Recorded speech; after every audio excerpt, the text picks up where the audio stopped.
everyone, to another special episode of The Buck Stops here with your host, Kirk Buckner. I run NotInHallOfFame.com, the Fictitious Athlete Hall of Fame, the Fictitious Rock and Roll Hall of Fame, the United States Athletics Hall of Fame, and look for some big things coming soon with that in April. And I love doing interviews with interesting individuals in the sports realm. And one interview I did recently was with Tubbs Baseball Blog, and we talked about a lot of baseball cards. And I used to be a collector. I'm not anymore, but I'm talking to a young man, and this makes me feel so old. So I used to be a young man. Now I'm not.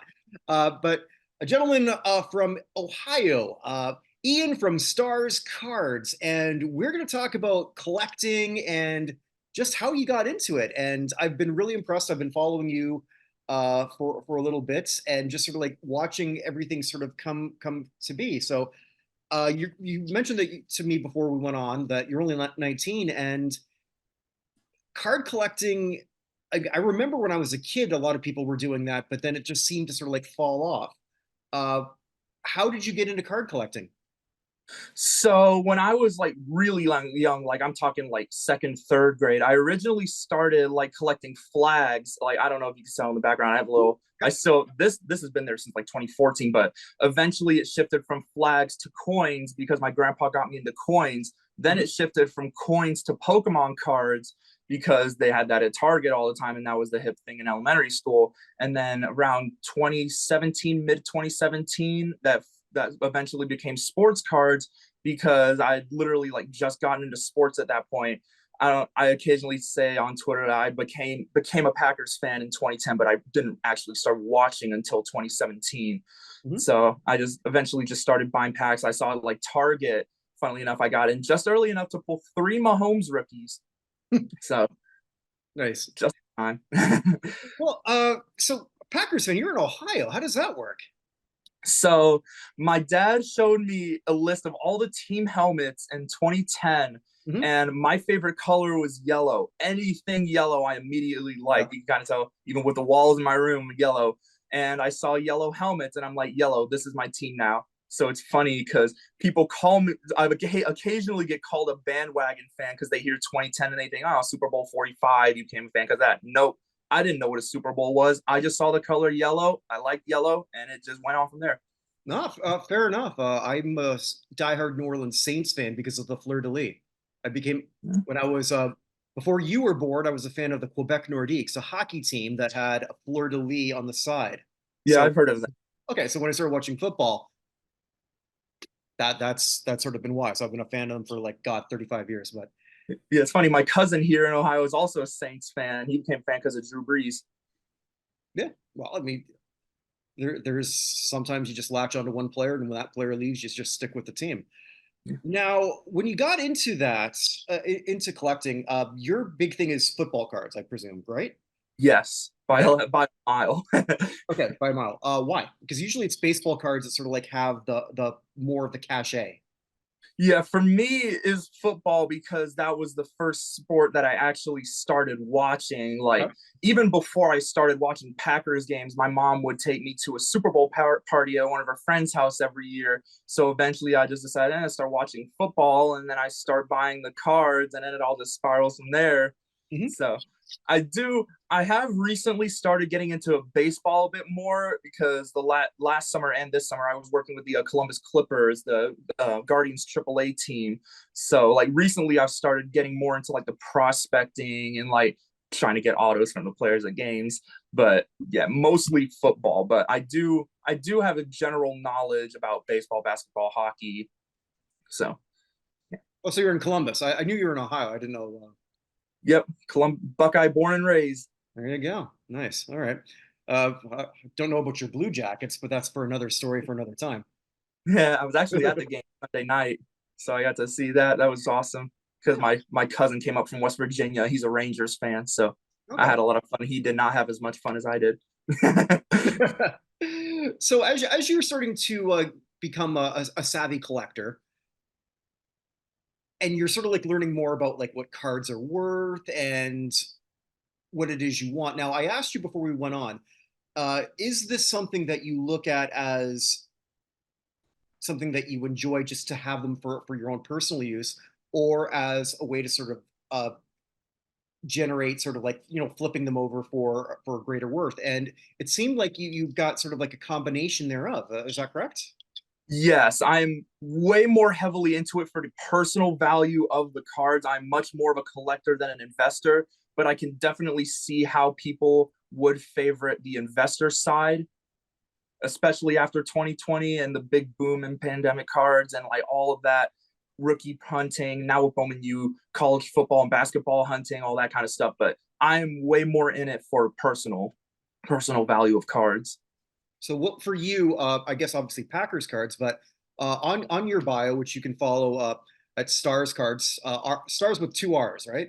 Yes, like Bart Starr. Okay, there you go. That makes perfect sense. Where At you the can follow jersey. that. Yes, you are. I don't know if the biggest J.K. Dobbins fan, but probably pretty. You're up there. Surprisingly, no. There is actually one person that I know of who has more cards than me, and I'm never catching up to him. He quite literally has like twice as many cards as I do, and Mhm. then some. He has like 2,500 different. Well, not different, but 2,500 total. I am about 500. Okay, but why J.K.? So I'm on the autism spectrum, and I went to a special needs prom out here in Hilliard. Night to Shine. They actually just had one like 2 weeks ago that Tim Tebow went to. It's his charity, Mhm. and Dobbins was there, and I met him. He was really nice, awesome dude. Signed an index card for me. And this was before the 2019 season. This was February 2019. So then the next season after that, He was still with Ohio State then, right? yes, yeah, this Okay, would yeah. have when I met him, he would have been a sophomore with Ohio State. So then his junior season, 2019, he has the 2K season, JK 2K, 2,003 yards, 21 touchdowns. And then it just exploded from there. As soon as the cards started coming out, I knew I have to get a big collection of this guy because I met him, very cool. I have my big box. This is where most of my Dobbins cards Is that are. all? So that whole box is No, mostly J.K. Dobbins? no, this box is J.K. Dobbins. This Oh my isn't God. all of them. I have some of them over here. I have some of them on the shelf back over there, but this box Okay. is the majority of them. The first cards that I ever pulled, I actually pulled on my YouTube channel, Stars Football Cards and More. The first two Dobbins cards that I ever got were these two: a 2020 Legacy, the base rookie, and then the premium edition rookie silver. I pulled them Mhm. from a box of 2020 Legacy. It was one of the first hobby boxes that I opened on my channel, and it was the first two Dobbins cards I ever got. July 6th, 2020 was the first time I ever got the glory of pulling a Dobbins card. Yeah, because because you do have your YouTube channel, which I see is doing pretty well, I don't, better than not mine. nearly as good as my Twitter, but well, that's mostly because I don't post often there. Right. I post a lot more often on Twitter, but occasionally I'll rip a blaster box on there. If I have any major card show pickups, I'll put it on there. Since Mhm. I'm gonna be getting quite a bit of, I anticipate on getting quite a bit of stuff at this card show. I'll probably post a video this weekend of the stuff I pick Yeah. up at the show. So yeah. I so Dobbins obviously that's your favorite player. That's without saying. Okay. I would imagine that. So two questions. One, what is the other non-Dobbins card that you got that you were searching for that you were most excited about? And after, what's the one you want to get the most now? Ooh, that's a really hard one. The best Dobbins card, the It doesn't best have to be Dobbins. It non-Dobbins could be like card. anybody. Yeah, the best non-Dobbins Yep, card best that I non-Dobbins. ever got that I was searching for Mhm. for a while is my 1957 Topps Bart Starr rookie. This Oh is wow. the most expensive card that I ever bought. Okay. It was a Grail card for years, and it's still my favorite card in my entire collection, even more than any Dobbins card, more than anything. My top 10 favorite cards in my collection changes almost daily, but this one is always Yeah. number one every time, without question. And what are you looking for now? What would make you really happy to get as the next sort of like big, pardon the pun, star in the collection?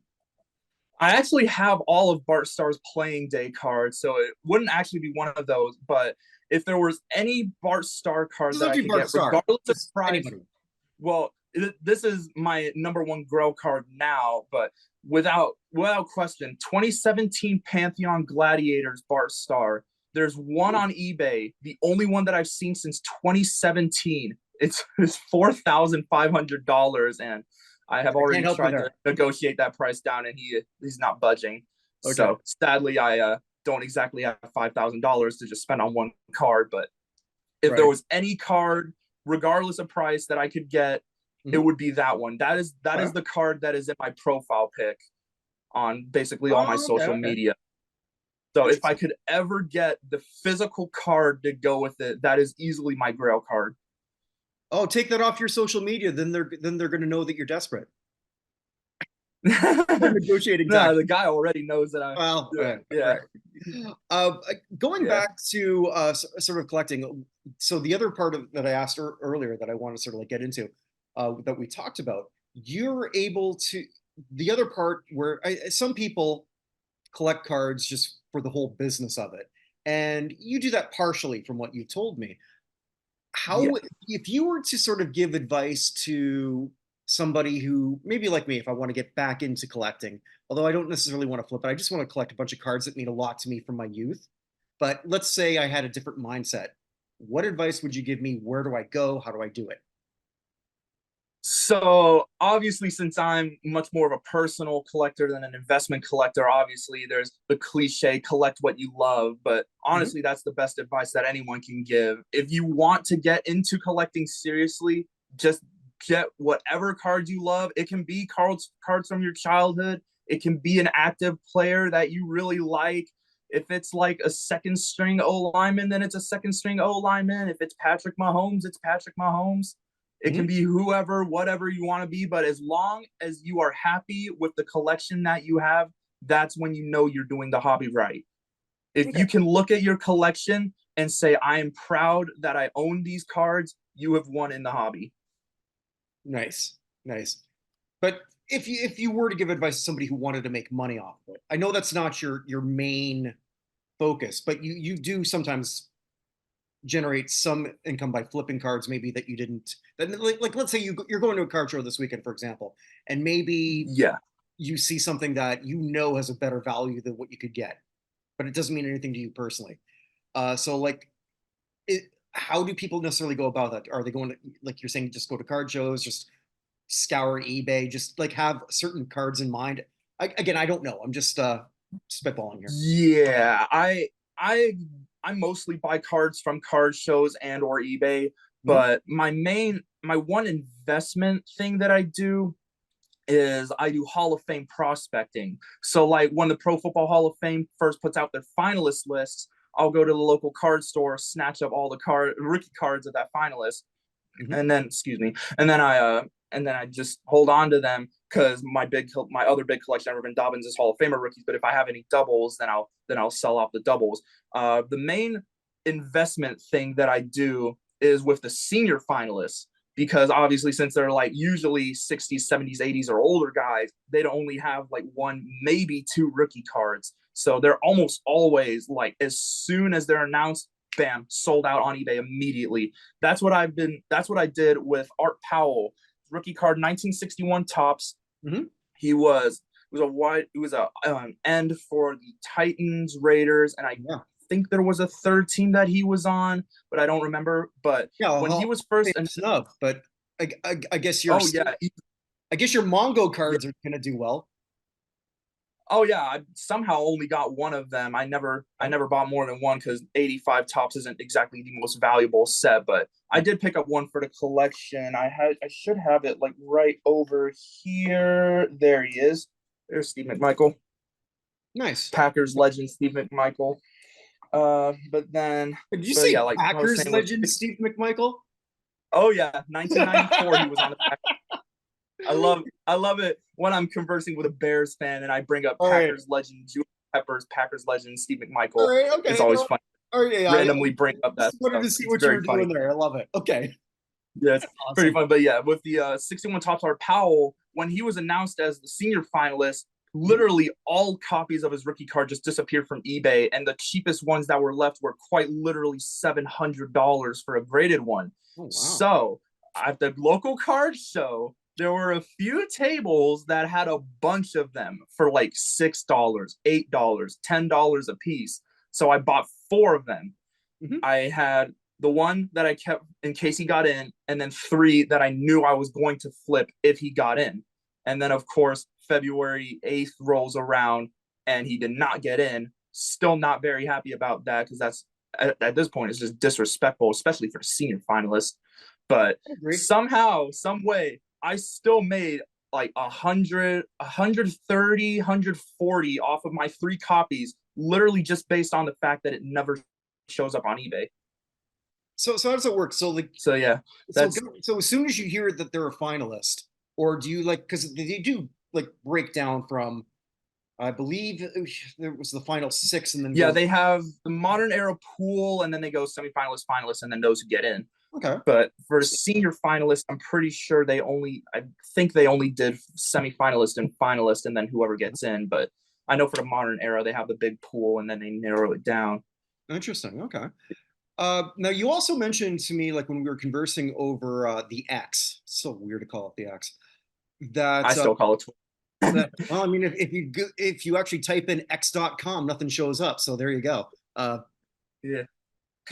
You're also sort of like getting more into hockey. Who's your favorite hockey player? Like who's the J.K. Dobbins of hockey? I guess there isn't, but who's the closest? Yeah, I don't really have that many hockey cards, but if I had to pick an absolute favorite player in the league right now, it would probably be Elvis Merzlikins, the goalie Okay, for the the Blue goalie Jackets, yeah. even though he wants out of Columbus right now, he's not happy with us. So oh well, want. But I'm sure it'll all figure itself out at some point. But yeah, I don't really have a specific favorite right now, but just going off the top of my head, he would probably be most likely my favorite at the moment. If I were to get back into to collecting, it would just be like I don't really care about the quality of cards at this point. I was able to just get a few things that mean something to me. I've got a beat up Guy Lafleur rookie card because that was, Ooh, that's a pretty good one. 71, 72 Peachy. yeah. I mean, it's beat up to all hell, but it still means something to me because it's mine. That was It's my an favorite original. as a little kid. Yeah, that's my motto with the vintage. As long as it's original, I do not care about the condition. I had a really good example. I used to have an Ed Sprinkle that was super beat up, like massive crease across the middle. I've since Mhm. upgraded it since I found another copy for super cheap. I'm trying to think if I have another example of a card like that. Oh, my Norm Van Brocklin, I'm pretty sure is. Yeah, there we go. I have this Norm Van Brocklin. I don't know if you can really tell, but it's like super beat up. There's like a few Yeah. creases across the middle. There's staining all over it, but I don't care about that. It's an Right. original. That's all I care about. If The it's original, it's good. Who yeah cares about condition? the other It's card. affordable. Yeah, well, the other card I picked up that I thought this has got to be worth more than it is. It isn't. Uh, so like like with hockey, the most it's the Wayne Gretzky rookie card. I have a Wayne Gretzky second year, which doesn't mean nearly as much. You have a Wayne Right Gretzky. there. Yep. Holy I crap! brought this out. So my uncle who lives up in Buffalo, he Yeah. had a box literally sitting in his attic for 35 years. In Mhm. 2019, he finds it, gives it to me. And then I come back to Columbus, digging through the box. Boom, Wayne Gretzky rookie staring at me out of the bottom of the box. I don't know how it's in such good condition because it wasn't even in a sleeve or top loader, which Yeah. what would you expect from a kid in the late 70s, early 80s? But Oh, I I was a kid in the late 70s, early 80s. We used to like flick them across the wall, and then you'd win yeah, them. I've heard of like putting them in the bike spokes, and there was I did that I too. remember like a game where you would flick them at each other, try to knock the other card down. I've heard of that before, but I've obviously never seen that with how people treat cards nowadays.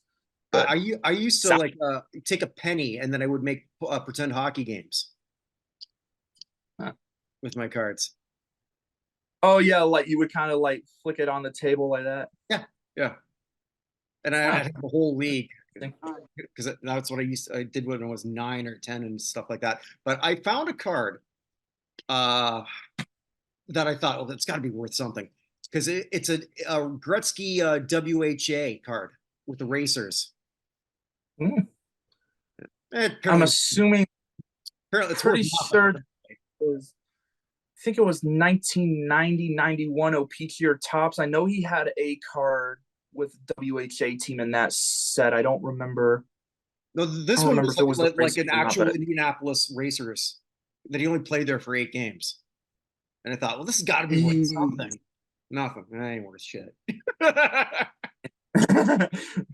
yeah, But that's how most of my jobs are it's nowadays. cool to me. Yeah, it's cool to me. I mean, like I got my rookie Tony Gwynn because that was my favorite player as a kid. And beyond that, I just have a bunch of other ones that have minor sentimental value. Like ideally, I want to sort of like have a big setup behind me, but as opposed to my kitchen. Maybe when I move.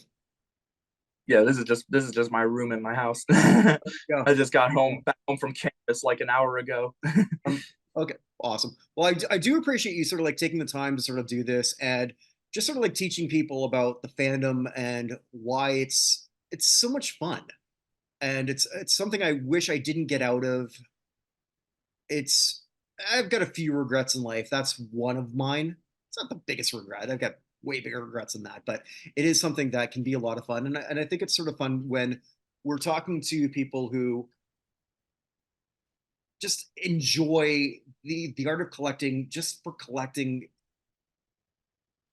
cards. It's a great thing, and it's something that I think will never die. Oh yeah, the hobby will stay around for as long as they keep making cards. There will be somebody who will buy cards. I think so. I think It'll so. It's going to be like one of those great collectors things that will always sort of like remain. Man, I wish that's another regret. I wish I could go back in time. All those cards I used to collect in the early '80s. I wish I didn't play hockey with them. Yeah. But yeah. All right. Well, thank you so much. And if you want to follow Ian, tell everyone where you can sort of like follow you on all your channels. My main channel is obviously my Twitter at Stars Cards, two R's in Star, like Bart Star.